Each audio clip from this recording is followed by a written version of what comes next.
I was recently sent the KNS8400 headphones by KRK. When I first got them, as a DJ, the first thing I do was go, okay, let's try them out DJing. But that's not necessarily what these headphones were designed for. Even though they look and act a lot like your average DJ headphones, where they shine at is in the studio for monitoring. Let's take a look at the contents of the box. First is the headphones.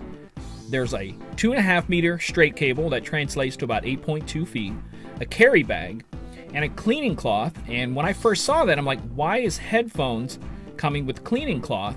You're used to doing that with your cell phone screen or whatever. But unlike me, I work kind of by myself in the studio. A lot of people work with other people, and transferring headphones back and forth and, hey, listen to this. After a while, you're going to want to clean the headphones. It's really cool that it came with that antibacterial cleaning cloth.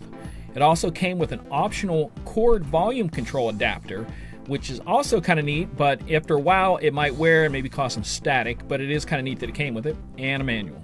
Now let's talk about sound, because that is the most important thing. And let me tell you, I ran it through some tests. I decided to run the 40mm drivers through a full test. The spec sheet says the frequency response goes from 5 Hz to 23 kHz. I got a faint sound in between 10 and 15 Hz, and then it dropped off around 23 kHz.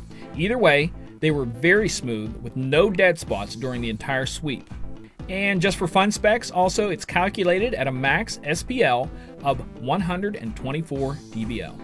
Now let's look at the positive and the negative of them, and I've got quite a few from each list, but some might be important to you and some might not. One of my negatives is that it could use a plug for the headphones on either ear. If you're like me, you always want the cord on the right side of the headphones, but with these, to have the right and left channels correct, you have to have the cord on the left side.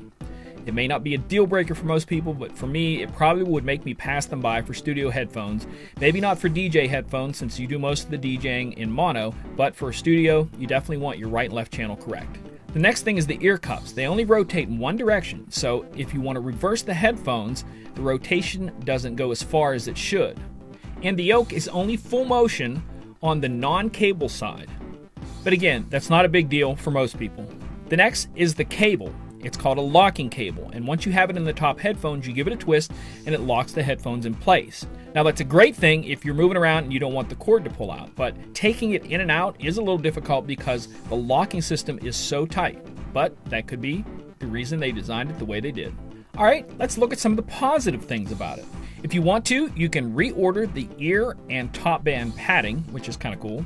They are extremely light. They are only 8 ounces. They're also very comfortable. The ear and the band pads are great for long hours of mixing in the studio. Sound-wise, there's no distortion that I could come up with. Tone-wise, it was almost perfect in every tone on the low to high sweep test. And it had impressive sound isolation. Bottom line, I really like them. And for as many times that I've used KRK studio monitors, I don't know why I was surprised that the headphones would be any different. They really sound great, they are very comfortable, and they probably will be my go-to headphones here in the studio. They have a little tagline that says studio monitors for your ears, and that's probably how I would describe them. And if you want to find out more about them, you can go to their website at krksys.com. Till next time, this is DJ Michael Joseph saying take care and God bless.